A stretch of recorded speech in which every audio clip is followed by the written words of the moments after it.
बिस्मिल्लाहिर्रहमानिर्रहीम। इब्तदा है रब्बे जलील के बबरकत नाम से जो दिलों के हाल खूब जानता है। तमाम देखने और सुनने वालों को अस्सलाम वालेकुम।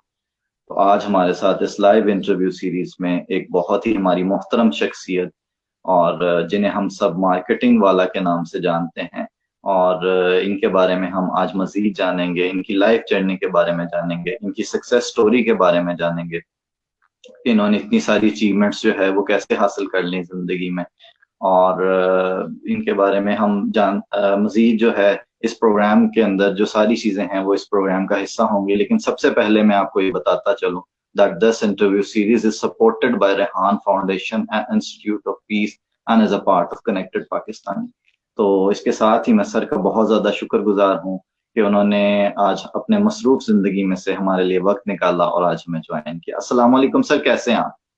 वालेकुम अस्सलाम। अल्लाह का शुक्र है, बहुत शुक्रिया आपका कि आपने मुझे अपने प्लेटफॉर्म पे मदऊ किया। Thank you sir, it's an honour for me कि आप जैसे जो लोग हैं जिनका लाइफ एक्सपीरियंस जो है वो मार्केटिंग के अंदर इतना 22 साल से आप मार्केटिंग को जो है देख रहे हैं, और इसके अंदर जो आपका एक्सपीरियंस है वो 22 साल का तजर्बा है। अगर आपको मार्केटिंग गुरु कहा जाए तो मैं ये समझता हूँ कि वो ज्यादा बेहतर है, और इस फील्ड के गुरु हैं आप सर। तो it's an honour for me कि आज आप के साथ मुझे स्क्रीन शेयर करने का मौका मिल रहा है sir. Thank you so much for joining us. Sir, मैं जो हूँ वो आपका एक बहुत ही मुख्तसर सा तारुफ दे चुका, लेकिन मैं ये चाहूंगा कि हमारे जो व्यूअर्स हैं वो आपके बारे में मजीद जाने कि ये मार्केटिंग वाला जो है नाम, ये आपके नाम के साथ कैसे जुड़ा, और ये जो सारा सफर था इसका आगाज कहाँ से हुआ?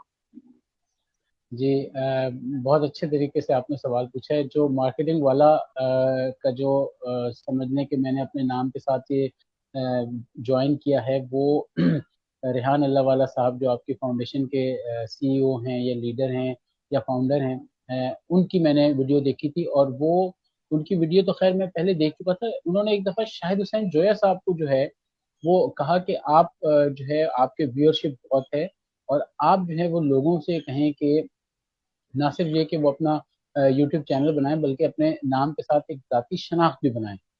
तो शाहिद हुसैन जोया साहब की जो वीडियो देखी तो उससे मैं बहुत उनसे मैं बहुत इंस्पायर हूँ। तो मैंने भी शाहिद हुसैन जोया साहब का भी इंटरव्यू किया। मैंने आपको जो वीडियो का अपना यूट्यूब पर जो चैनल भेजा उस पर आप देख सकेंगे। तो वहां से मेरा सफर का जो है वो आगाज हुआ। और अभी जैसे अभी हम लाइव आने से पहले बात कर रहे थे, तो मैं रेहान साहब की जो पार्टी है उसमें भी मैं रजिस्ट्रेशन करवा चुका हूँ। और बेसिकली मार्केटिंग का जो सफर है मेरा, सफर का जो आगाज हुआ है वो 93 से जो है वो सफर का आगाज हुआ है। और मार्केटिंग रिसर्च जो है उससे आगाज हुआ है। तो आफ्ताब एसोसिएट्स एक बड़ा पाकिस्तान में नाम है, वहाँ से मैंने ज्वाइन किया और वहाँ से मैंने बहुत कुछ सीखा। पाकिस्तान भर के मुख्तलिफ शहरों में एज ए टीम मेंबर, फिर एज ए टीम लीडर, और फिर एज ए सुपरविजन जो है वो मैंने काम किया। उसके बाद मैं प्रॉक्टर एंड गैम्बल के साथ उनके मार्केटिंग सर्विसेज डिपार्टमेंट में ज्वाइन हो गया। वहाँ मैंने बहुत अर्सा किया, जब तक वो डिपार्टमेंट रहा मैं उसमें रहा। फिर उसके बाद जब उन्होंने अपने मार्केटिंग को सबलेट करना शुरू किया तो कुछ अर्सा मैं मुख्तलिफ एजेंसियों के साथ रहा। और उसके बाद फिर अल्लाह ताला ने मुझे तौफीक दी, तो फिर एक मैंने अपनी छोटी सी जो है वो एजेंसी बनाई। और उसके बाद मैंने छोटे बड़े मुख्तलिफ कंपनियों के मैंने बहुत प्रोजेक्ट किए अपनी इंडिविजुअल कैपेसिटी में, जिसमें अगर मैं नाम लूँ तो डालडा है, नौरस है, इंग्लिश टूथपेस्ट है, सरल फार्मा है। मैंने जियो का चैनल है एक आग, उसकी लॉन्चिंग की, बोरजान शूज। मतलब आप बीसियों नाम है जो कि एक वक्त में तो अगर लिस्ट बना के रखी हो तो सारे पढ़ सकते हैं, अगर याद करके बताना हो तो जाहिर है सारे नहीं बता सकते। तो ये मेरा मुख्तसर सा तारुफ है। लेकिन उसके अलावा जो है वो लाइफ का जो एक्सपीरियंस है वो मेरी ऑब्जर्वेशन अल्हम्दुलिल्लाह बचपन से ही ऐसी रही कि मैं लाइफ के मुख्तलिफ शोबों को जो है वो ऑब्जर्व करता रहा और उनके बारे में सोचता रहा। तो आज को भी ये बताना चाहता हूँ कि हमारा जो आज का टॉपिक है वो ये है कि हाउ टू इम्प्रूव पाकिस्तान।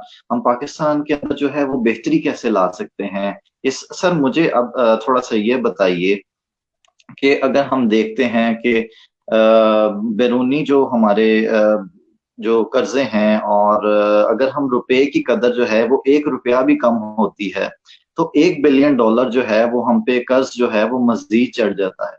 तो सर आप क्या समझते हैं वो कौन से ऐसे इकदामात हैं जो हमें उठाने चाहिए कि जो है हमारा जो मुल्क है वो मजीद तरक्की करे और जो कर्जे हैं हमारे वो कम होना शुरू हो जाए?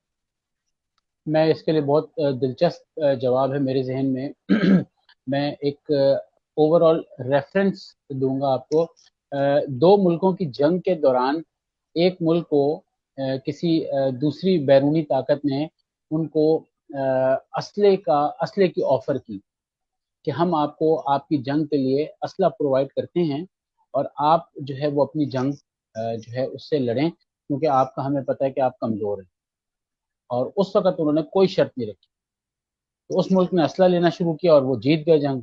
जब वो जंग जीत गए तो जिस मुल्क ने असला दिया था उनको, तो उन्होंने अब कहा कि बात ये है कि अब तो आप जंग जीत चुके हैं, अब आप ऐसा करें कि आप मुल्क के ऊपर एक फलाना टैक्स लगा दें और उस टैक्स से जो पैसा जमा होगा वो आप असले की कीमत की सूरत में आप हमें अदा करें। अच्छा, उन्होंने यानी देखें बात यह है कि जो खुददार किस्म के जो हुक्मरान होते हैं या जो वो कौमें जिनके अंदर खुददारी होती है, वो किस तरीके से इन मामलात को डील करते हैं और हम कैसे डील करते हैं ये तो सबको पता है।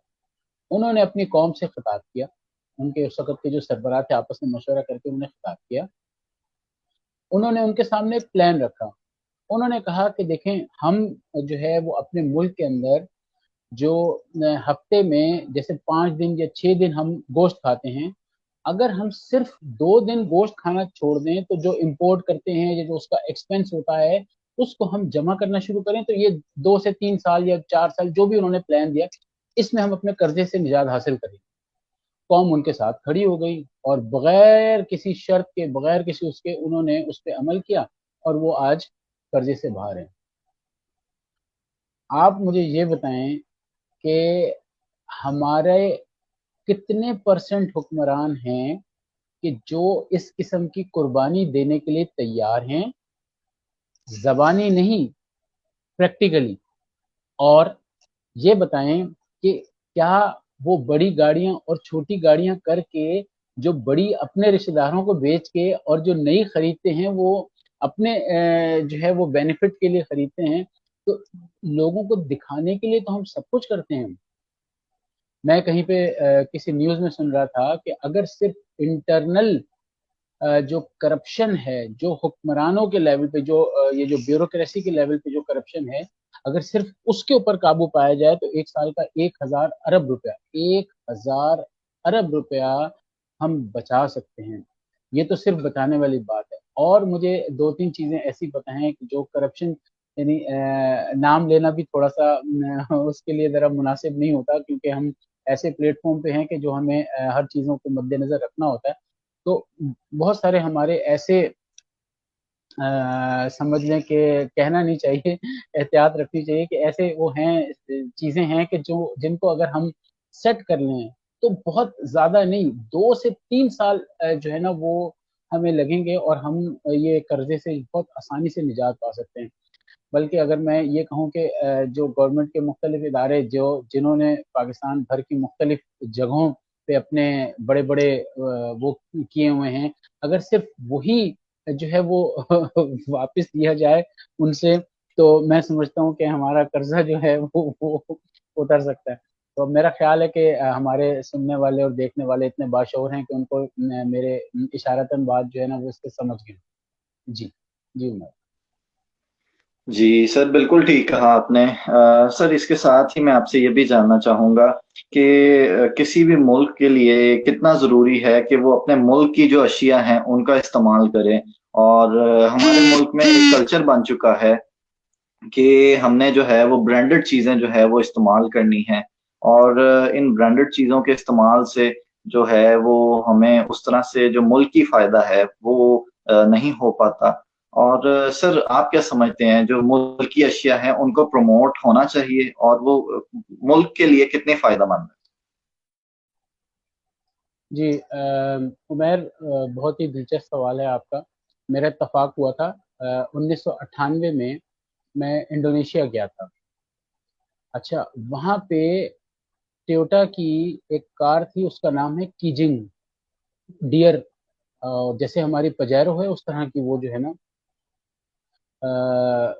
कार थी। और आप यकीन करेंगे कि वो मुझे देख के हैरत हुई कि पाकिस्तान में तो उससे बहुत अच्छे शेप की गाड़ियां हैं, यहाँ पे क्यों ऐसी। तो मैंने थोड़ी सी रिसर्च की तो मुझे पता ही चला कि उन्होंने, इंडोनेशियन हुकूमत ने टोयोटा वालों के साथ ये कॉन्ट्रैक्ट किया था कि आप प्लांट अपना आके लगाएंगे और हमारे बंदों को ट्रेन करेंगे, और हम अपना डिजाइन, अपनी प्रोडक्ट हम खुद जो है वो करेंगे। तो हमारी ना सिर्फ ये कि एम्प्लॉयमेंट आएगी, बल्कि ज़र मुबादला जाएगा भी नहीं, यानी जो हमारे मुल्क की करेंसी है वो बाहर भी नहीं जाएगी। तो आप ये बताएं कि 98 में जो मुल्कों की सोच थी, क्या आज उसका 10% भी हमारे मुल्क में कोई सोचता है या कोई कर सकता है? आप बताएं। मैं बल्कि मेरी मेरी मेरी नॉलेज में तो ये है कि इतने सारे कॉन्ट्रैक्ट मुख्तलिफ कार मैन्युफैक्चरर थे, इस वजह से पाया तकमील तक नहीं पहुंच सके कि उनको जो जो हुक्मरान कॉन्ट्रैक्ट देने की पोजीशन में थे, उन्होंने जब अपना परसेंटेज जो है वो उनसे मांगा तो उन्होंने कहा ये हमारे लिए फिजिबल ही नहीं होगा, हमारी प्रोडक्शन कॉस्ट इतनी ज़्यादा हाई हो जाएगी कि हम उसको सेल नहीं कर सकेंगे। तो बहुत सारे जो है, बहुत सारे तो नहीं कहना चाहिए, लेकिन चार पांच ऐसी कंपनियों के कॉन्ट्रैक्ट हमने लूज किए, और वो बाकायदा फिर इंडिया चले गए। और इंतहाई अफसोस, इंतहाई अफसोस का मकाम है कि जो मतलब एम्प्लॉयमेंट, जो ज़र मुबादला, जो फायदा हमारा मुल्क उठा सकता था, वो अब दूसरे मुल्क जो है वो फायदा उठा रहे हैं। जी। जी।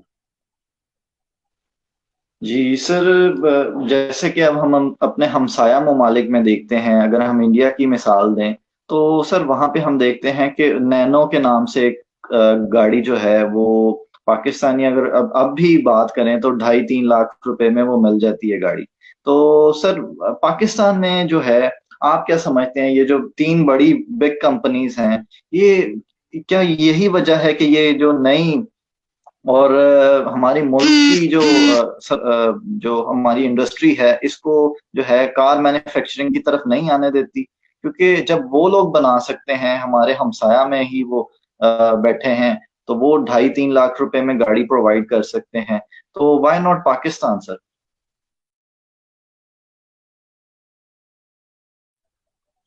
जी, बात ये है कि बहुत अच्छे अंदाज में बना सकते हैं, और यूं समझें कि हम जो है वो इस वजह से पीछे हैं कि करप्शन जो है वो इस तरीके से हमारे उसमें सरायत कर चुकी है कि अब वो हमारा एक नॉर्म बन गई है। ये बड़े दुख की बात है। आप यकीन नहीं करेंगे, जो गाड़ी पाकिस्तान में जिसकी कीमत 4 से 5 लाख रुपए होनी चाहिए, यानी मैं कहता हूँ इससे भी कम, जो उसकी वर्थ है ना, वो 4 से 5 लाख उसकी वर्थ है, और वो 12 से 13 लाख रुपए की बिक रही है। तो ये जो है, ये कार्टेलाइजेशन आप समझते होंगे, ये गठजोड़ समझते होंगे। और आप ये, आपको पता होगा कि अगर हम मैन्युफैक्चरिंग वालों से, अगर हम उनको छोड़ दें और हम सिर्फ और सिर्फ जापान से गाड़ियां इंपोर्ट करना शुरू कर दें और उस पर रीजनेबल टैक्स रखें, तो आप यकीन नहीं करेंगे कि चौथाई कीमत पे उससे 10 गुना बेहतर जो है ना वो हमें गाड़ियां मिल सकती हैं। लेकिन क्या है कि जो डिसीजन मेकर हैं, उनको इतना पैसा जाता है, इतना उनको फायदा होता है कि वो ये होने नहीं देते। अच्छा, और एक और बड़ी दिलचस्प बात यह है कि जो प्रोडक्शन की क्वांटिटी है उसको मैनिपुलेट किया जाता है, जो डिमांड है उस डिमांड से उसको कम रखा जाता है जानबूझ के, जिसकी वजह से वो प्राइस जो है वो नीचे नहीं आती, और ओन होता है और फलाना और ढिमाका होता है। मैं आपको एक बड़ी दिलचस्प बात बताता हूँ कि जो हमारे जखीरा अंदोज हैं वो क्या करते हैं। यानी ये एक तरह से ज़ख़ीरा अंदोज़ी या करप्शन के उसमें आएगा नीचे। तो एक दफ़ा मुझे याद है, पुरानी बात है, किन्नू जो हैं वो एक साल जब आए तो वो 30 रुपए, 35 रुपए, बहुत अच्छा किन्नू तो 40 रुपए होंगे ना। तो नेक्स्ट ईयर जब वो आए तो मेरा ये ख्याल था कि ज्यादा से ज्यादा 40-45 है तो 50 हो गया होगा।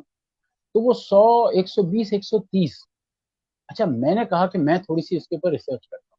अच्छा, मैंने जब रिसर्च की, आप यकीन नहीं करेंगे, इतनी तकलीफ हुई, इतना दुख हुआ मुझे कि मैंने कहा या अल्लाह, हमें कम से कम इतनी समझ तो दे कि हम अपना नफा और नुकसान समझें।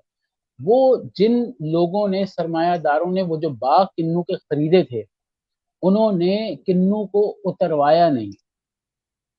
उन्होंने कहा कि किन्नू लगा रहने दें, इसको गलने और सड़ने दें और खत्म होने दें। भाई हमने पैसे लगाए ना, खत्म।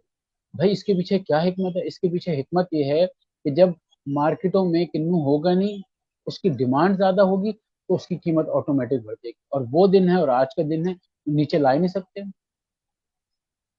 बहुत।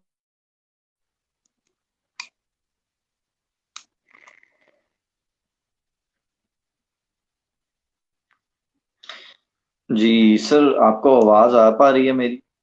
बहुत अफसोस की बहुत सारे ऐसे। जी जी। जी। बीच में सर वो वीडियो जो थी रुक गई थी आपकी। वो सर इसके कॉल साथ आ ही रही मैं, थी।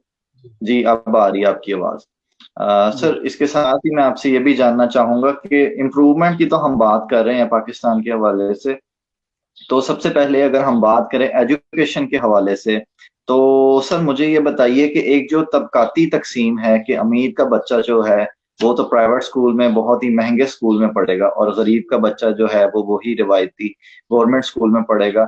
और सर फिर मैं, मेरा सवाल का जो दूसरा पार्ट है वो ये है कि हमारे जो बच्चे हैं, हमारे जो स्टूडेंट्स हैं, जब वो यूनिवर्सिटी से निकलते हैं तो वो उन इदारों तक क्यों नहीं पहुंच पाते जहां पे हमारे हमसाया ममालिक के लोग हैं, जहां जैसे कि हम गूगल के सीईओज को देखें, हम वर्ल्ड बैंक में देखें, हम यूएनओ को देखें, तो वहां तक हमारे बच्चे क्यों नहीं पहुंच पाते सर? अ, जितना ये अच्छा सवाल है, उसका जवाब भी उतना ही अच्छा है। आप मुझे सिर्फ ये बताएं कि हमारा जो एजुकेशन का जो स्टैंडर्ड है ओवरऑल, वो कितने साल पुराना है? यानी वो, यकीन करें, 50 साल पुराना है, 60 साल पुराना है। उस सिस्टम के अंदर रहते हुए क्या हम जो है वो कोई ग्रो कर सकते हैं? क्या हम कोई प्रोमिनेंट जगह पे जा सकते हैं? तो असल बात यह है कि देखें, किसी भी प्रॉब्लम को सॉल्व करने से पहले उस प्रॉब्लम को आइडेंटिफाई करना ज़रूरी है। इस वक्त जो हमारे एजुकेशन के सिस्टम हैं, ठीक है, जो एलिट जो लोग हैं उनके लिए तो जो स्कूल हैं, अब वो तो गरीब को वो सोच भी नहीं सकता। उनकी तो फीस, गरीब आदमी की कई महीनों की तनख्वाह के बराबर तो एक महीने की उनकी फीस होती है। उसके अलावा रजिस्ट्रेशन के वक्त जो वो लाखों रुपए लेते हैं। तो बात यह है कि पाकिस्तान की बदकिस्मती ये रही कि उसके बनने के फौरन बाद से लेके आज तक वो सिर्फ और सिर्फ जो तरक्की की उसने, वो करप्शन में, बेईमानी में, धोखे में, फ्रॉड में, झूठ में और दगाबाजी और जितने आप नाम लेते रहे, उसमें तो हमने बहुत तरक्की की। लेकिन ईमानदारी में, बेहतरी में, सच्चाई में हमने कोई किसी किस्म की कोई तरक्की नहीं की और कोई हमने काम भी नहीं किया। अच्छा, इसमें होता यह है कि इसमें कसूर चोरों डाकुओं का नहीं है। चोर डाकू तो तारीख में हमेशा से रहे हैं और वो हमेशा रहेंगे। कसूर उन लोगों का है जो ईमानदार, सच्चे, खरे लोग हैं। उन लोगों को अपनी ताकत इतनी बढ़ानी चाहिए कि वो ऐसे लोगों से निपटें और भरपूर काम करके अपने माशरे को एक बेहतर माहौल दें। दुनिया भर में मिसालें मौजूद हैं। ऐसा नहीं है कि इस तरह की कोई जो है वो मुल्कों की काया नहीं पलटी। मुल्कों की काया पलटी है। पलटने वाले लोग, उनकी नीयतें होती हैं। बात यह है कि देखें, बहुत आसान सी मिसाल है उसकी। अगर आपके जिस्म में किसी वजह से नासूर हो जाता है, تو آپ کو उस नासूर को निकालने के लिए नश्तर लगाना पड़ेगा। अगर आप कहते हैं कि मैं नश्तर नहीं लगवाऊंगा तो वो पूरा हिस्सा आपका काटना पड़ेगा, वो फिर एक मौत का भी आप सामना कर सकते हैं, ऐसा नहीं है कि नहीं कर।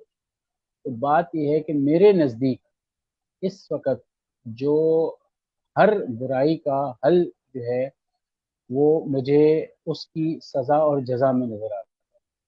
जैसे अगर हम मिसाल लें चीन की, तो आपकी नॉलेज में होगा अभी कुछ साल पहले बाकायदा सिटिंग मिनिस्टर्स थे कि जिनके ऊपर करप्शन साबित हुई और उनको गोली मारी गई, और वो जो गोली का पैसा था वो भी उनके पैसे उनसे लिया गया।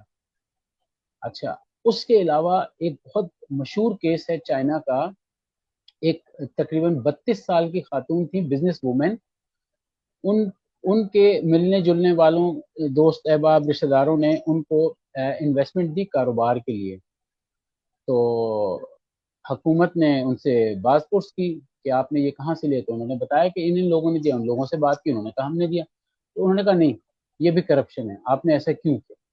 आप यकीन करें वो कई मेरा ख्याल है साल से ऊपर वो केस चला, और इंटरनेशनल मीडिया ने बहुत उसके ऊपर बात की और बहुत सरजनिश की, लेकिन नहीं, चीन ने उसके ऊपर वर्डिक्ट दिया, उसको उसको भी जो है ना वो डेथ सेंटेंस दी।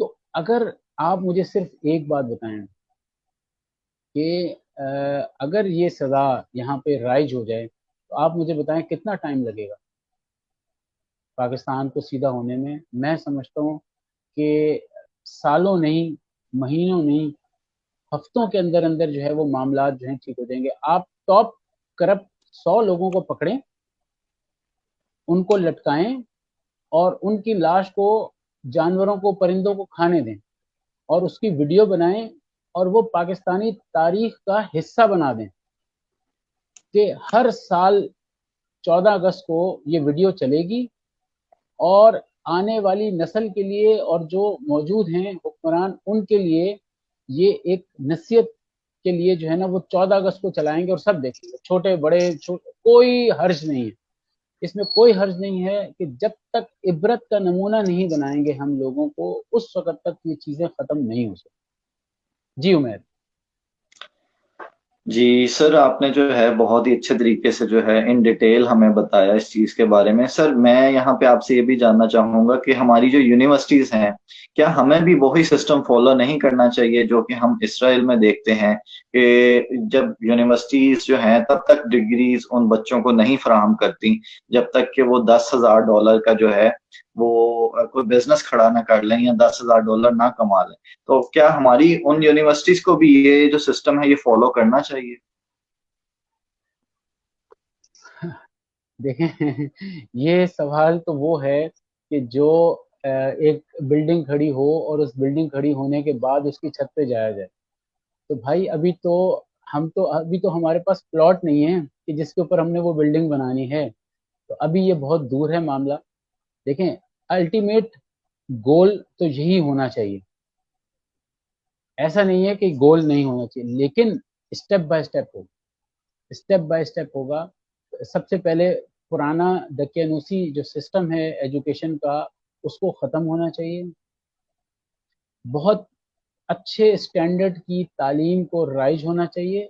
गरीब और अमीर के लिए बराबर होना चाहिए, कोई दो स्टैंडर्ड नहीं होने चाहिए। उसके बाद फिर Aahista Aahista step by step, आप 10,000 कहते हैं, मैं कहता हूँ कि $1,00,000 का करना चाहिए। लेकिन जब तक वो जमीन तैयार नहीं होगी उसमें वो फसल उग नहीं सकती। आप पथरीली जमीन पे जो मर्जी कर लें, कुछ नहीं कर सकते आप। जी मैं। जी सर, बहुत ही जबरदस्त तरीके से आपने गाइड किया है। सर मुझे ये बताइए, जो बैरून मुल्क लोग हैं वो पाकिस्तान जाहिर है पैसे भेजते हैं, तो सर बैंकिंग सेक्टर के हवाले से भी थोड़ा सा बताइए कि बहुत सारे जो लोग हैं उनको लीगल तरीके से जब वो पैसे भेजेंगे तो मुल्क की इकोनॉमी को लीगल तरीके से भेजने का जो फायदा है वो कैसे होगा?